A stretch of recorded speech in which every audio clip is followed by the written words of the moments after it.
ಕರ್ನಾಟಕ ಸರ್ಕಾರ ವತಿಯಿಂದ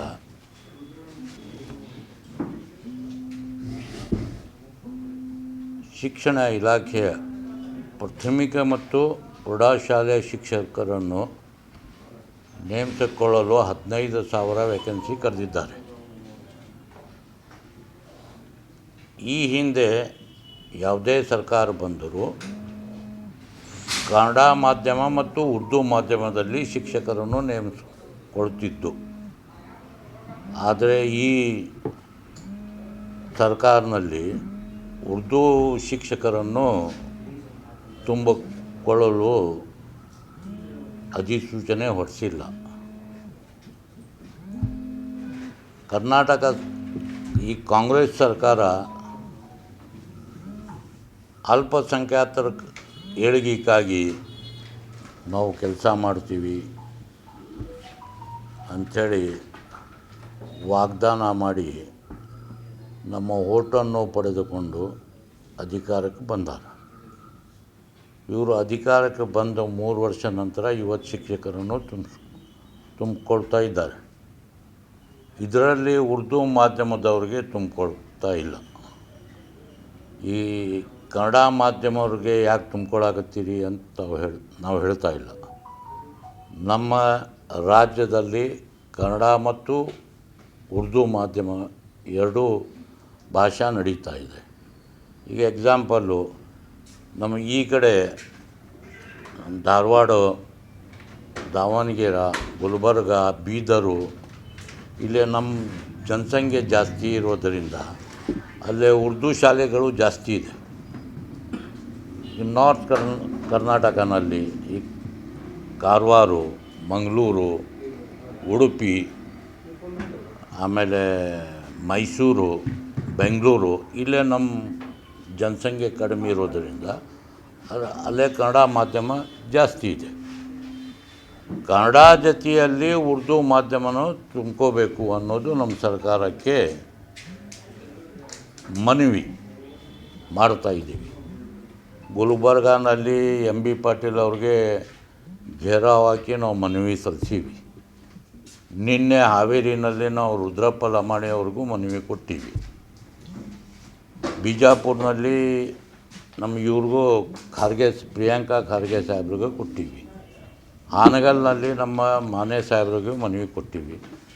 ಎಲ್ಲರೂ ನಾವು ಇದರ ಬಗ್ಗೆ ಸೂಕ್ತ ಚರ್ಚೆ ಮಾಡಿ ಸಂಬಂಧಪಟ್ಟ ಮಂತ್ರಿಯವ್ರಿಗೆ ಮತ್ತು ಮುಖ್ಯಮಂತ್ರಿಗೆ ಮನವೊಲಿಸಿ ನಾವು ಉರ್ದು ಮಾಧ್ಯಮನಲ್ಲೂ ಇದರ ಜೊತೆಯಲ್ಲಿ ತುಂಬಿಕೊಳ್ಳೋದು ಪ್ರಯತ್ನ ಮಾಡ್ತೀವಿ ಅಂತ ಹೇಳ್ಯಾರ.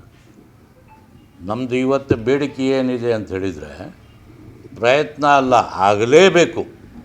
ಇಲ್ಲ ಅಂತ ಹೇಳಿದರೆ ನಮ್ಮ ಸಮಾಜಕ್ಕೆ, ನಮ್ಮ ಶಾಲೆಯಲ್ಲಿ ಕಲಿತಾ ಹುಡುಗರಿಗೆ ಅನ್ಯಾಯ ಆಗ್ತಿದೆ.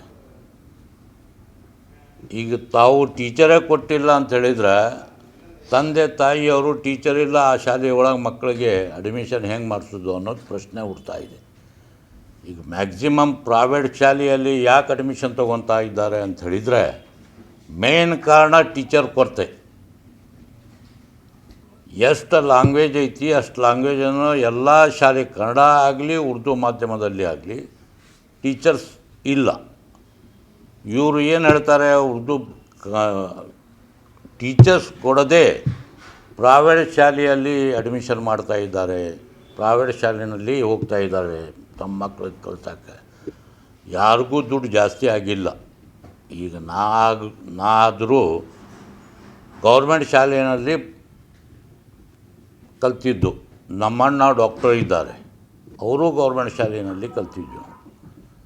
ಶಾಲೆಯ ಟೀಚರ್ ಇಲ್ಲಿದ್ದ ಕಾರಣ ಪ್ರೈವೇಟ್ ಶಾಲೆಗೆ ಹೋಗ್ತಾ ಇದ್ದಾರೆ ಎಲ್ಲರೂ. ಕನ್ನಡ ಮಾಧ್ಯಮದವರು ಆಗಿರಬಹುದು, ಉರ್ದು ಮಾಧ್ಯಮದವರು ಆಗಿರ್ಬೋದು. ನಾವು ಈ ಮುಖಾಂತರ, ತಮ್ಮ ಮಾಧ್ಯಮದ ಮುಖಾಂತರ ಸನ್ಮಾನ್ಯ ಡಿ.ಕೆ. ಶಿವಕುಮಾರ್ ಸಾಹೇಬರಿಗೆ, ಆಮೇಲೆ ಮಧು ಬಂಗಾರಪ್ಪ ಸಾಹೇಬರಿಗೆ, ಎಲ್ಲ ಕರ್ನಾಟಕ ಸರ್ಕಾರಕ್ಕೆ ನಮ್ಮ ಅಂಜುಮನ್ ಹಾನಗಲ್ ವತಿಯಿಂದ ಇವತ್ತು ಕೇಳ್ಕೊಳ್ಳೋ ಏನಂದರೆ, ಎಲ್ಲ ಶಾಲೆ ಒಳಗೆ ಎಷ್ಟು ಭಾಷೆ ಇದೆ ಅಷ್ಟು ಟೀಚರ್ ಕೊಡ್ರಿ. ತಾವು ಟೀಚರ್ ಕೊಟ್ಟರೆ ಎಲ್ಲರೂ ಗೌರ್ಮೆಂಟ್ ಶಾಲೆಯಲ್ಲಿ ತಮ್ಮ ಮಕ್ಕಳನ್ನು ಅಡ್ಮಿಷನ್ ಮಾಡಿಸ್ತಾರೆ. ಆಮೇಲೆ ಅದರ ಸೂಪರ್ವೈಸರು ಹೆಂಗೆ ನಾವು ಪ್ರೈವೇಟ್ ಶಾಲೆಯವ್ರು ಮಾಡ್ತೀವಿ ಅದೇ ರೀತಿ ಸರ್ಕಾರವು ಸೂಪರ್ವೈಸಿಂಗ್ ಸಲುವಾಗಿ DDPO BO ಅವ್ರಿಗೂ ಒಂದು ಸ್ವಲ್ಪ ಇದು ತಾಕೀತು ಮಾಡಬೇಕು. ಈಗ ನಾವು ಕೆಲವು ನ್ಯೂನತೆಗಳನ್ನು ನಮ್ಮ ಹಾನಗಲ್ DDPO ಮತ್ತು ಹಾನಗಲ್ DDPI ಹಾನಗಲ್ BOಗೆ ಕೊಟ್ಟರೆ ಇನ್ನೂವರೆಗೆ ಸರಿಪಡಿಸಿಲ್ಲ. ಇದರ ನಿಷ್ಕಾಳಜಿ ಇರೋದರಿಂದ ಮ್ಯಾಕ್ಸಿಮಮ್ ಪೇರೆಂಟ್ಸ್ಗಳು ಪ್ರೈವೇಟ್ ಶಾಲೆಯಲ್ಲಿ ಅಡ್ಮಿಷನ್ ಮಾಡ್ತಾಯಿದ್ದಾರೆ. ಮೊನ್ನೆ ಹುಟ್ಟಿದ್ದು ಇದು ಯಾವುದು ರೋಶನಿ ಸ್ಕೂಲ್, ಇವತ್ತಲ್ಲೇ ಕುಂದ್ರಾಕ ಜಾಗ ಇಲ್ಲ, ಅಷ್ಟು ಮಕ್ಕಳು ಅದಾವೆ. ಈಗ ಮಕ್ಬೂಲಿಯಾ ಹೈಸ್ಕೂಲ್ ಉರ್ದು ಮೀಡಿಯಮ್ ಶಾಲೆ ಅದು, ಅಲ್ಲೇ ಸಾವಿರಾರು ಸಂಖ್ಯೆಯಲ್ಲಿ ಹುಡುಗರು ಕಲಿಯಾಕ್ತಾರೆ. ಜೊತೆಯಲ್ಲಿ ಅಲ್ ಹಸ್ನಾಥ್ ಹೈಸ್ಕೂಲ್, ಅಲ್ಲೇ ಸಾವಿರಾರು ಸಂಖ್ಯೆಯಲ್ಲಿ ಉರ್ದು ಮೀಡಿಯಮ್ ಸ್ಕೂಲ್ ಹುಡುಗರು ಕಲಿತಾ ಇದ್ದಾರೆ. ಅಲ್ Amin school Urdu medium school. ನಾವು ಕಲಿಯೋ ಸಂದರ್ಭದಲ್ಲಿ ಯಾವುದೇ ಪ್ರೈವೇಟ್ ಒಂದು ಉರ್ದು ಮೀಡಿಯಮ್ ಸ್ಕೂಲ್ ಇದ್ದಿದ್ದಿಲ್ಲ. ಈಗ 15 ವರ್ಷದೊಳಗೆ 3 ಶಾಲೆ ಸ್ಟಾರ್ಟ್ ಆಗೈತಿ. ಅದು ಸಾವಿರಾರು ಸಂಖ್ಯೆಯಲ್ಲಿ ಮಕ್ಕಳು ಕಲಿಯಾಕತ್ತಾರೆ. ಉದಾಹರಣೆ ತಾವು ಅಲ್ಲೇ ನೋಡ್ಕೋಬಹುದು, ಮಕ್ಬೂಲಿಯಾ ಸ್ಕೂಲ್ನಲ್ಲಿ ನೋಡ್ರಿ, ನೀವು ಹೋಗಿ ನೋಡಿದರೆ ಎಲ್ಲ ರೂಮ್ ಇದು ಆಗಿ ಮತ್ತೊಂದು ಸೆಕೆಂಡ್ ಸ್ಕೂಲ್ ಸ್ಟಾರ್ಟ್ ಮಾಡೋ ಲೆಕ್ಕ ಒಳಗದಾರವರು. ABC ಅಂಥೇಳಿ ಡಿವಿಷನ್ ಮಾಡ್ಯಾರ ಅಂತ. ಈಗ ಇವ್ರು ಏನು ಹೇಳ್ತಾರೆ, ಗೌರ್ಮೆಂಟ್ ಶಾಲೆಯಲ್ಲಿ ಇದು ತೊಗೊತಾ ಇಲ್ಲ, ಅಡ್ಮಿಷನ್ ತೊಗೊತಾ ಇಲ್ಲ ಅಂಥೇಳಿ ಒಂದು ಕುಂಟು ನೆಪ ಹೇಳ್ತಾ ಇದ್ದಾರೆ. ಗ್ಯಾರಂಟಿ ಯೋಜನೆಯಿಂದ ಏನೂ ಉಪಯೋಗ ಇಲ್ಲ. ಶಿಕ್ಷಣ ಕೊಡ್ರಿ ಮಕ್ಕಳಿಗೆ. ಇವತ್ತಿನ ಕಾಲದಲ್ಲಿ ನಮ್ಮ ಮನೆಯಲ್ಲಿ ಒಬ್ಬರು ಮುಸ್ರಿ ತಿಕ್ತಾರೆ, ಆ ಮುಸ್ರಿ ತಿಕ್ಕೋರು ಮುಸ್ರಿ ತಿಕ್ಕಿ ತಮ್ಮ ಮಕ್ಕಳಿಗೆ ಕಲ್ಸಾಕ್ತಾರೆ.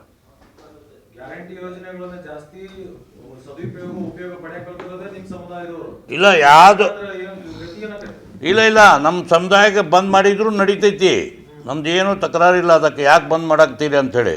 ಆದ್ರೆ ಮಕ್ಕಳಿಗೆ 100ಕ್ಕೆ 100 ಶಿಕ್ಷಕರನ್ನು ಕೊಡ್ರಿ.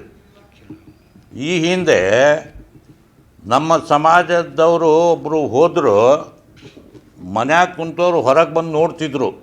ಕಾರಣ ಏನು ಅಂತ ಹೇಳಿದ್ರೆ ಮುಸ್ಲಿಮ್ ಹೋಗಕತ್ತಾನೋ ಅಂತಿಲ್ಲ, ಒಬ್ಬ ಎಜುಕೇಷನ್ ಇಟ್ಟವ ಮನುಷ್ಯ ಹೋಗ್ತಾ ಇದ್ದಾನೆ ಅಂಥೇಳಿ. ನಮ್ಮ ಉಮ್ರೆ ಫಾರೂಕ್ ರಜಿಯಲ್ಲಾಹು ತಾಲಾನು ಹಿಂದಿಂದ ನಮ್ಮ ಇದು ಆಡಳಿತದಲ್ಲಿ ಅತಿ ಜಾಸ್ತಿ ಇದು ಇದ್ದಿದ್ದು ವಿದ್ಯಾ ಮುಸ್ಲಿಂ ಸಮಾಜದಲ್ಲಿ ಇತ್ತು.